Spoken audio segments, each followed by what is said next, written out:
wonderful audience.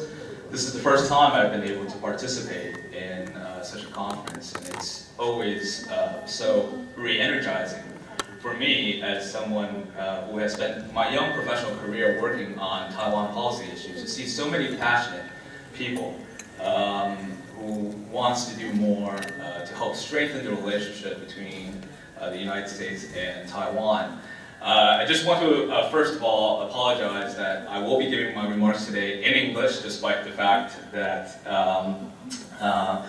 well, like Congressman Liu, I moved to the States at a very young age, and as a result, my Taiwanese is unfortunately not to the level at which it can be. And so I hope that perhaps in the course of the next 2 days I have a chance to learn from each of you so that it can help me improve my Taiwanese.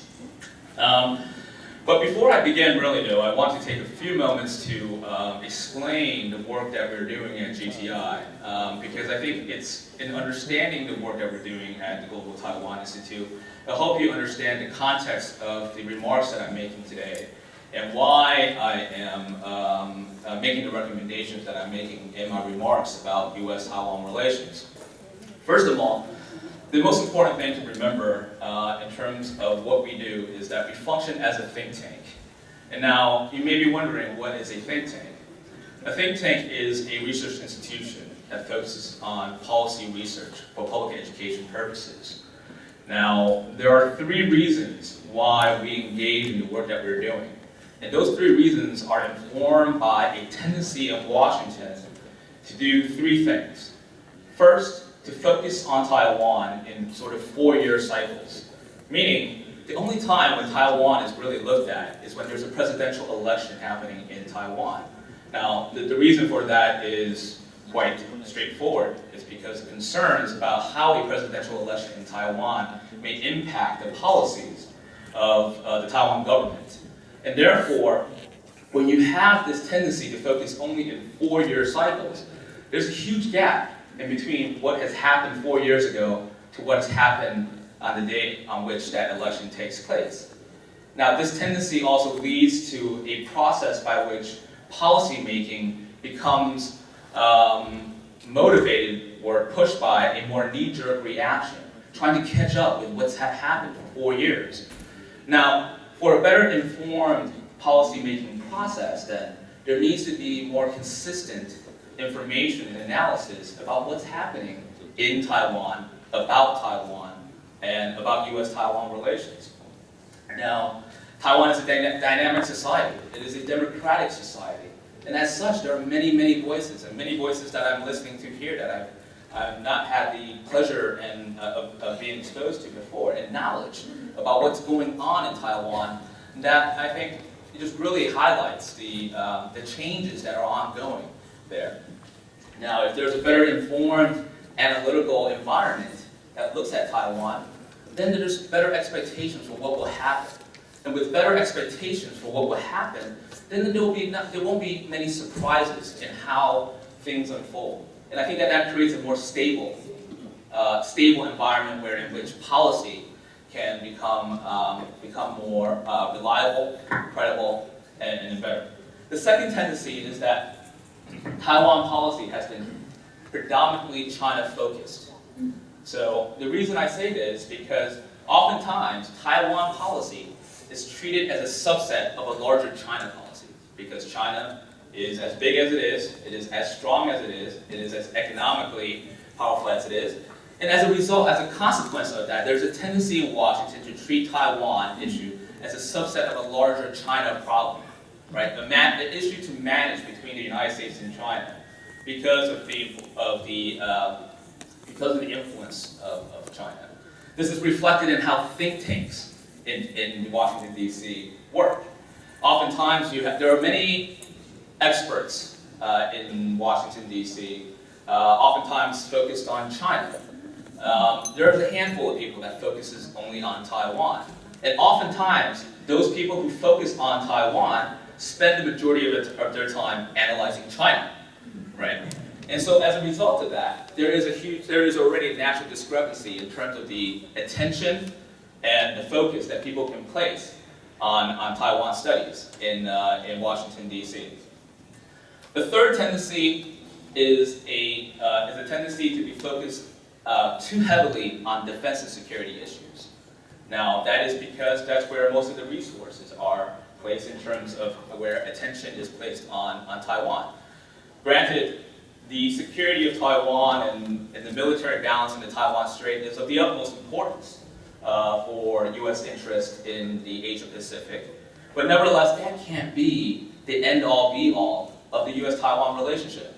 As Congressman Liu mentioned in his opening remarks today, Taiwan is the 10th largest trading partner of the United States. That is a fact that often does not get enough attention in Washington, D.C. And so there's a huge areas of things that are not being focused on in Washington where we can really be much more attentive to help enhance, to help broaden, to help deepen the relationship between the United States and Taiwan. And so through our programs, we have basically 4 major programs. We try to broaden the scope of issues that we look at when we think about U.S.-Taiwan relations.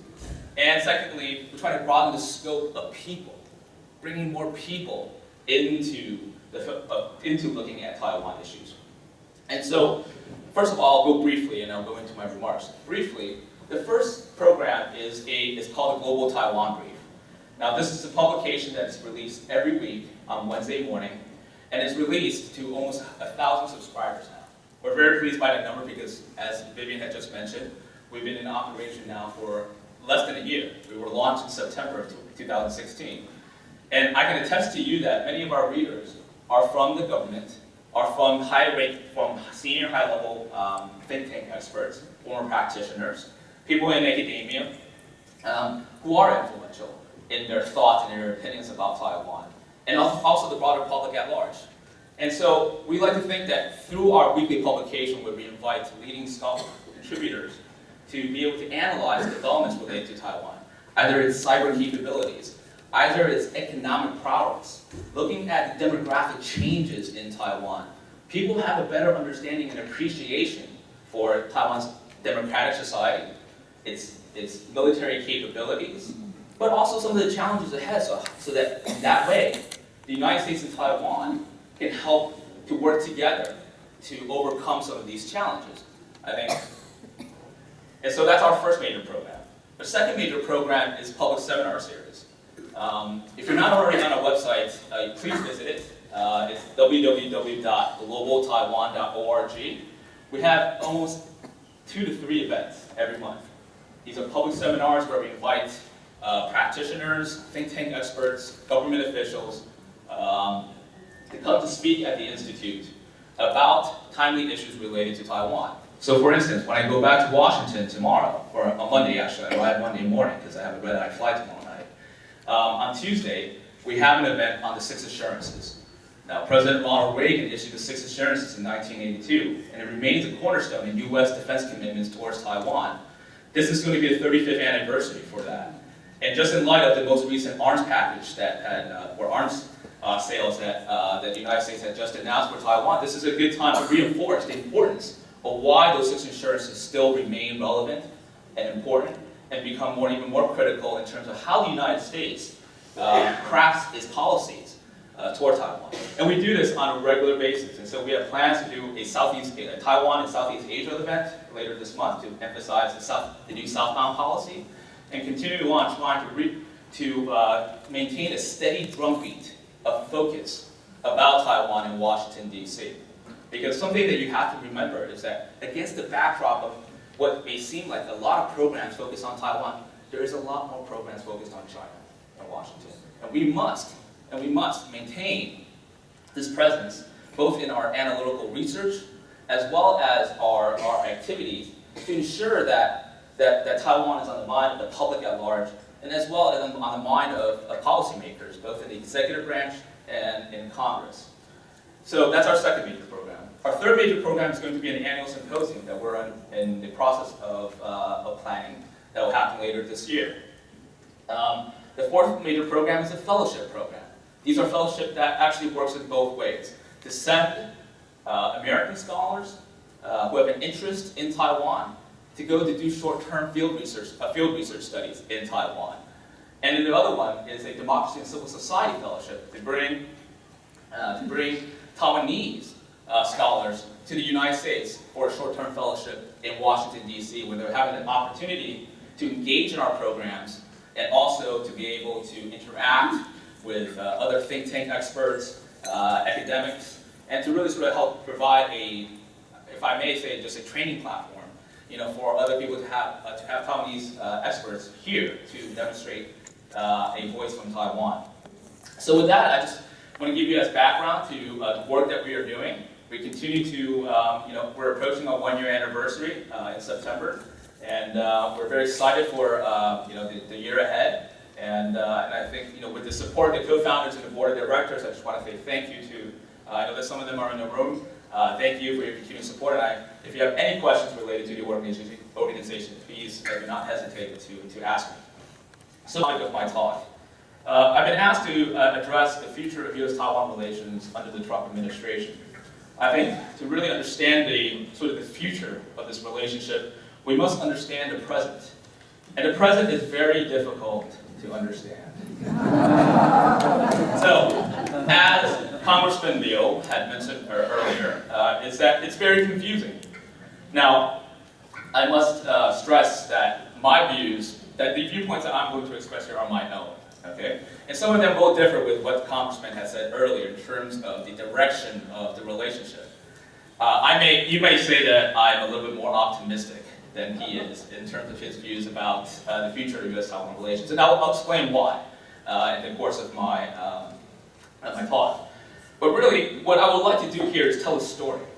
And really to tell a story about where this sort of new normal that we're in begins. And so, if you'll indulge me, the story really begins on Friday, December 2nd, 2016 in the United States. President-elect Donald Trump received a phone call from President Hsaio in what was widely referred to in American mainstream media as a significant policy shift.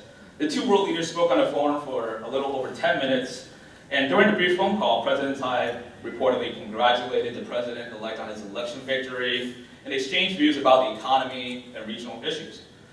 Now, while it is a fact that no U.S. president or president-elect had reportedly had a face-to-face or telephone conversation with the leader of Taiwan since 1979, nothing in the Taiwan Relations Act of 1979, which legally governs both the content and the conduct of relations between the United States and Taiwan, or the three joint communiques, the 1972 communiques, the 1979 communiques, the 1982 communiques, prohibit the president-elect from receiving a congratulatory phone call from the democratically elected leader of Taiwan. Now, notwithstanding this fact, the media and the pundits sound the alarm about how the phone call represented an earth-shattering break in U.S. policy. In a manner of speaking, you kind of heard it from the congressman when he said that there are so many reversals in policy. But I must stress that nothing in the president-elect's act of taking the phone call represents such a break in the policy, per se, of the United States. There's nothing explicit in the United States, even one China policy, the United States one China policy, that prohibits the president-elect from taking a phone call from the democratically elected leader of Taiwan. The long-standing practice is a matter of conduct and not content. And a president or president-elect's decision to forego taking a phone call is not legally prescribed, but rather a norm in how the executive branch carries out policy. The former Senior Director for Asian Affairs on the National Security Council in the Obama administration, Jeff Bader, underscores the implicit and self-imposed nature of the restrictions, where he pointed out that, quote, there have been quiet, non-visible written communications between top leaders of the United States and Taiwan, but it's always been understood that direct conversation would cross a line not worth challenging. So the concern is not that the two top leaders communicated, but how they communicated. This is hardly a dispute over substance. After news about President-elect Trump's call with Tsai broke, the White House correctly noted that there's no change in the United States' long-standing policy. This is an obvious statement of fact because the phone call changed nothing in terms of the content prescribed by law in informal relations between the United States and Taiwan.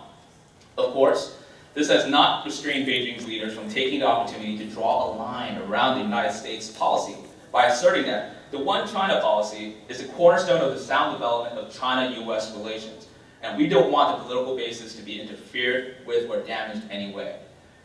Now, this is very important to remind ourselves that in the clearest articulation of what US policy towards Taiwan is with the One China policy was expressed explicitly by the former Assistant Secretary of State for East Asian Pacific Affairs, Jim Kelly, in 2004. And I quote, "I can tell you what it is not.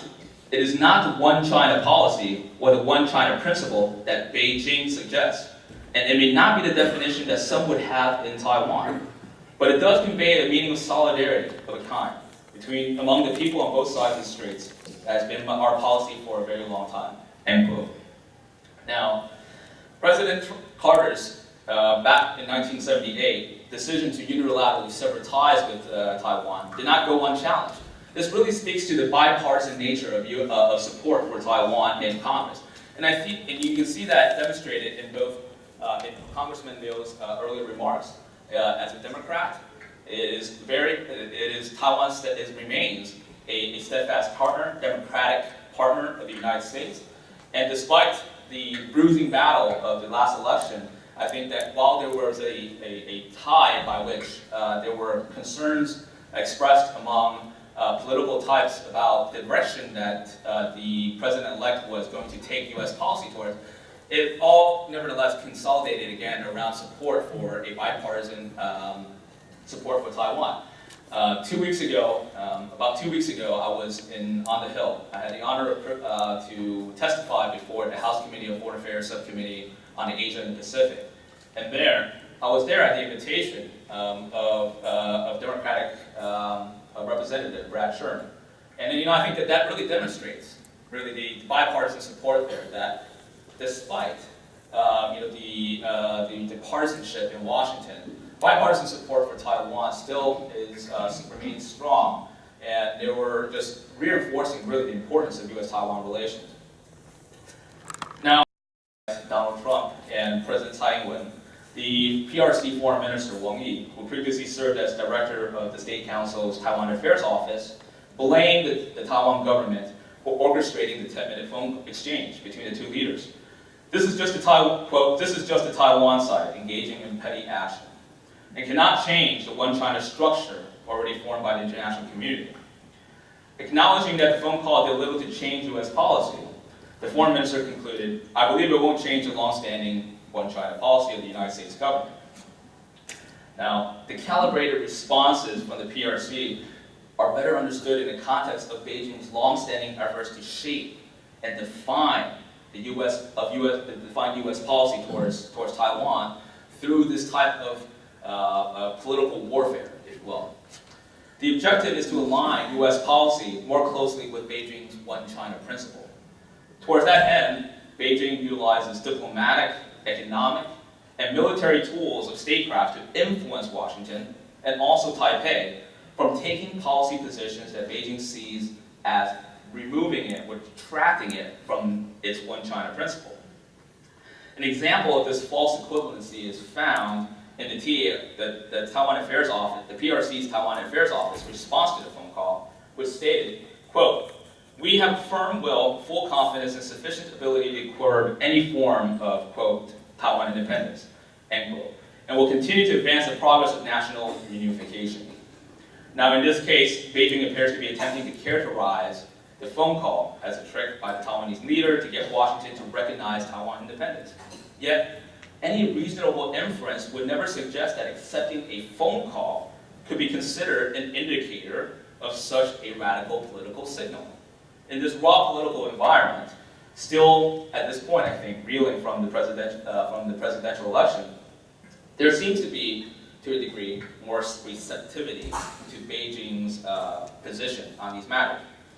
Now, following that, I believe we are all familiar with the number of military activities that the PLA, the People's Liberation Army, took, which included sailing its aircraft carrier through the Taiwan Strait, military aircraft exercises along the East China Sea and the South China Sea, as really signs of provocations, which really indicated to me that it had not learned its lesson from 1995 and 1996 when it lobbed missiles over the Taiwan Strait to try to intimidate Taiwanese voters during the election And yet, it still sort of engages in these type of provocative behaviors in the hopes, perhaps, of trying to coerce Taiwanese people from exercising their rights. And I think this is having the sort of the counterproductive effects now in terms of aligning more Taiwanese people against the policies that PRC is undertaking. I think there's greater awareness that the fact that the provocations of what's causing instability in the Taiwan Strait is really solely in the PRC's hand. And I think that that is a tide in perceptions in Washington that is now changing. Now, whether it is correct, whether it is right or wrong, there is a perception in Washington that during the 2000 and 2008 period, to where tense relations between Taiwan and China were very tense, there is a perception within Washington at that time that that was a result of a very sort of fragile and new democratic process in Taiwan that was challenging a lot of the status quo. I think that tide has changed completely in Washington in terms of how the views of Taiwan in the Taiwan Strait now in 2017. Now it's clear that despite all the efforts that the President Hsaio has made in trying to reconcile, would take a policy position towards China that has hewed more closely to the status quo, China now is the one that has been unwilling to compromise and to even sit at the table. So I think really it's important to note that in this process there was not just a phone call, but there was also another statement that the President made that also stirred another hornet's nest, so to speak. Now this is what he said on December 11th. He said, "I don't know why we, the United States, have to be bound by a one China policy unless we make a deal with China having to do with other things, like trade."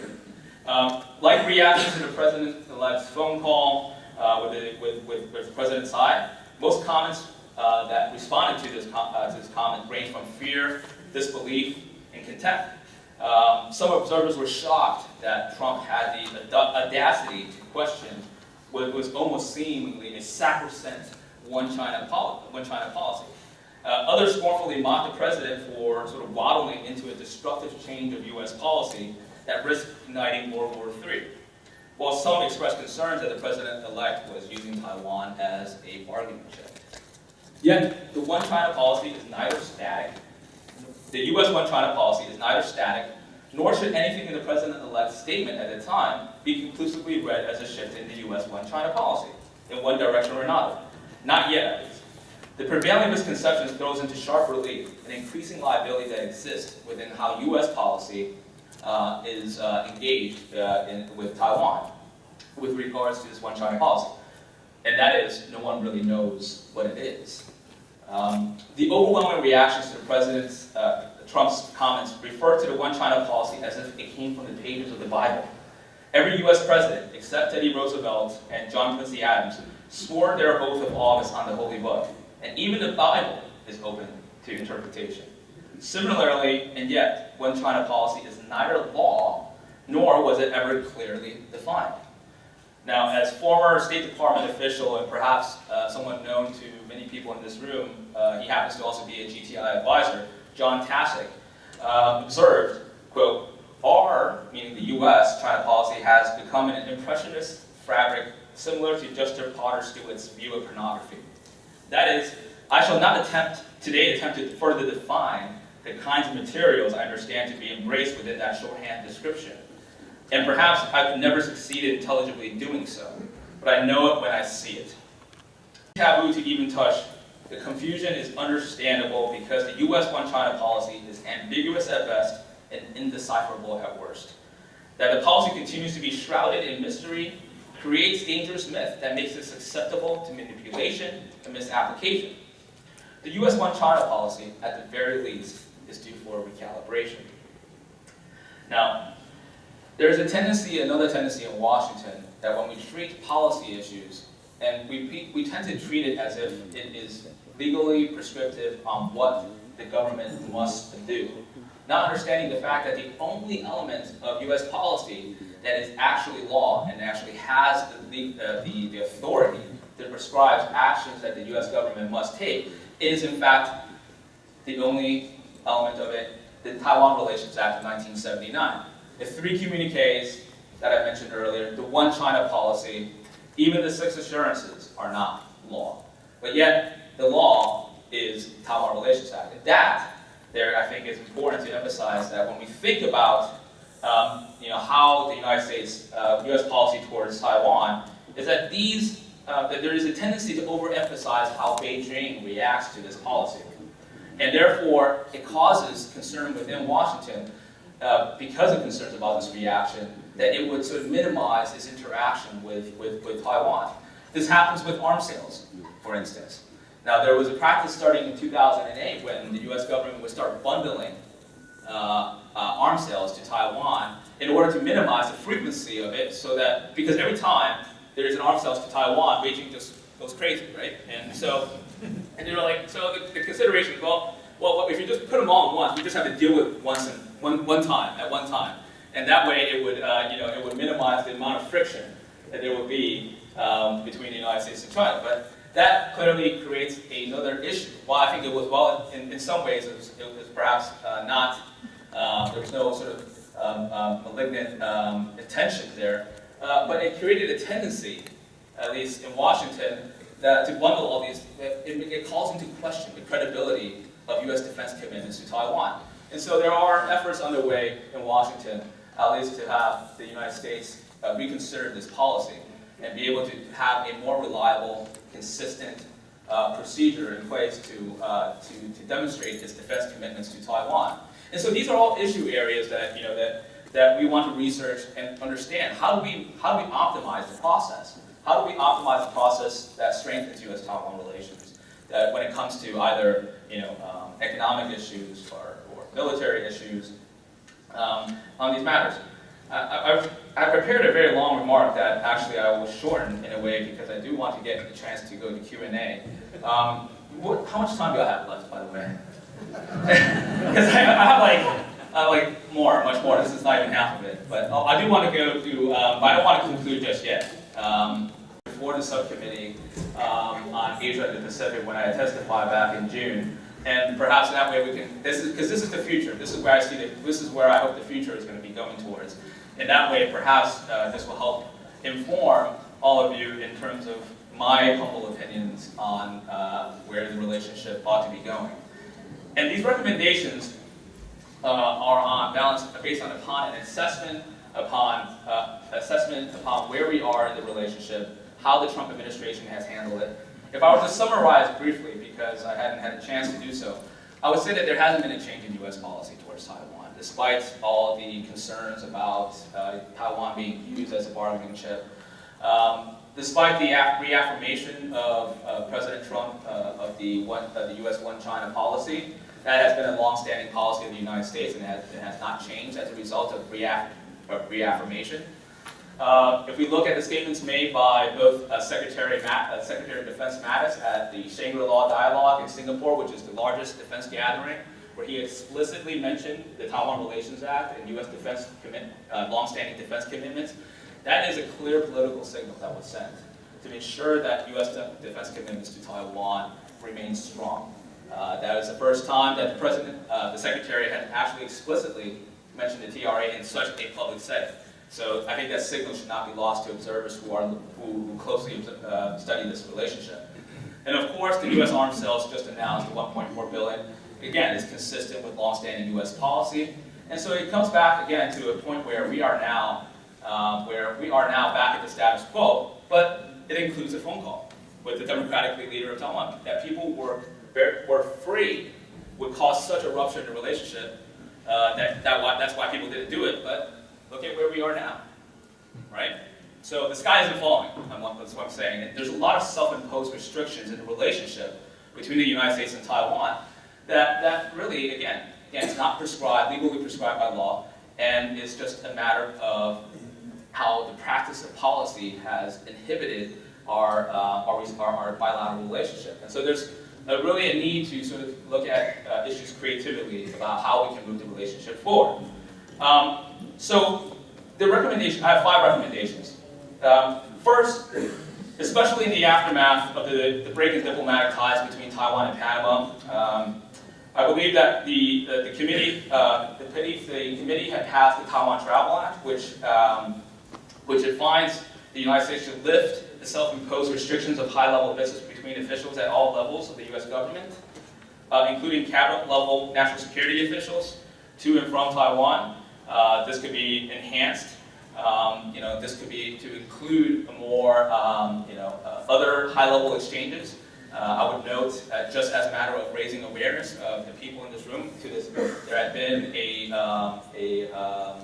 bill that moved through the Senate Armed Service Committee recently that that calls for ship visits, U.S. Navy ship visits to Taiwan. And now I would also reemphasize that back in 1979, President Carter's administration had deemed that consistent with the Taiwan Relations Act. This doesn't mean that it's necessarily going to get signed into law. This is just to say that this is a bill that's working its way through the political process right now. But I think that that Congress and the executive branch are thinking creatively about ways that it can help to upgrade the relationship, and these type of efforts could be reinforced and broadly acknowledged. Second, the Global Cooperation and Training Framework, which was launched between the United States and Taiwan in 2015, is a critical mechanism for enhancing Taiwan's international space. It needs to be expanded and adequately resourced. There are functional cooperation being done now between Taiwan and the United States in training programs for experts throughout the regions to assist them in building their own capacities.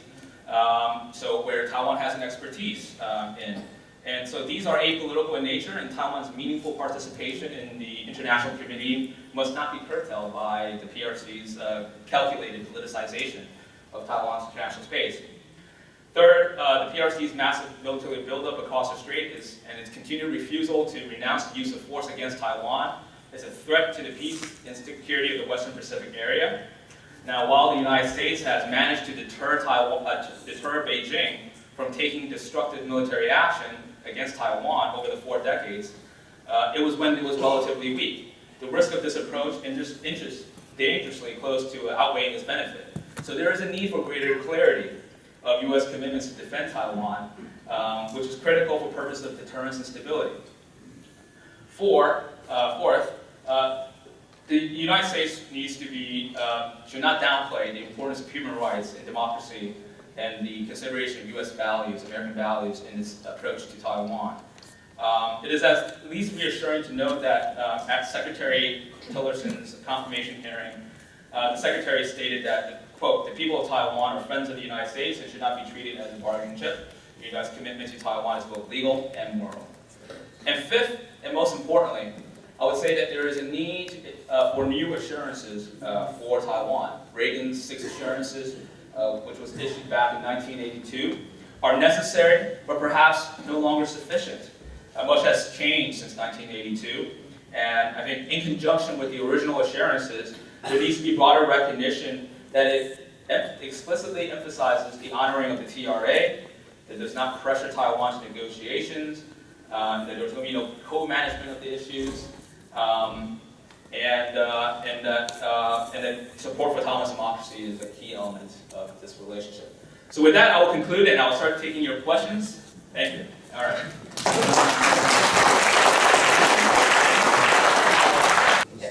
What Taiwan can do to make a Taiwan independent. In Taiwan, we are talking about the 公民投票. 公民投票 declared that the majority of the Taiwanese people like to be independent. In that case, internationally, could the United States support Taiwan's people's wishes? Well, I mean, that's a very difficult question. There's no way of really defining where the U.S. policy is, but I can tell you that, I can't tell you what it will be, but I can tell you what it is. You know, that there are no, the United States does not support any unilateral changes to the status quo. And depending on the referendum and the purpose of the referendum, you know, there may be changes to the status quo that would be of concern to cross-strait stability. To your question specifically on what Taiwan can do, in that, and Taiwanese Americans, I think it's, continuously understanding the dynamic society in Taiwan to help, convey that to, to the public, to your peers, American public, to your elected representatives, about the popular will of the people of Taiwan, so that they understand that if indeed this is demonstrative of the majority of the people of Taiwan, then there needs to be greater understanding on the part of the United States to prepare for that eventuality, if that is indeed the trend that Taiwan is going towards. What I hope to have conveyed in the course of my brief presentation, though, is that Taiwan policy does not exist in a vacuum. I think we all wish, and something that I hope that our organization, GTI, can do, is be able to have policy that treats Taiwan more in its own right. But that is not the reality that we live in. The reality is that we live in Taiwan policy exists in a framework that involves U.S.-China policy, that involves U.S.-Asia policy. I think that it would be more effective for our efforts to try to strengthen Taiwan relationship with the United States by arguing for embedding Taiwan policy in a broader Asia policy, as opposed to the traditional thinking which has been traditionally embedded in a China policy. So we can move that in the direction where we think of Taiwan's role, not in terms of how it's limited by U.S.-China relations, but in terms of how it supports a stronger, robust U.S. posture in the Asia-Pacific. I think we put Taiwan policy in a better position to play a greater role in Asia. So, I know that I didn't give you a direct answer to your specific question, but I think that, again, we have to separate what the policy is with what we think it should be, and how, in ways, and I think it's up to the community at large to figure out how to really strategize about that. Thank you. Thank you. I have a lot of questions here. This is very exciting. Two? Because we have no questions. Oh my goodness, yeah. Tomorrow. Oh, okay, tomorrow. Oh, really? Okay. I didn't know that. Okay, all right. Okay, let's see. This is a good question. These are all really good questions. Oh my goodness. Okay.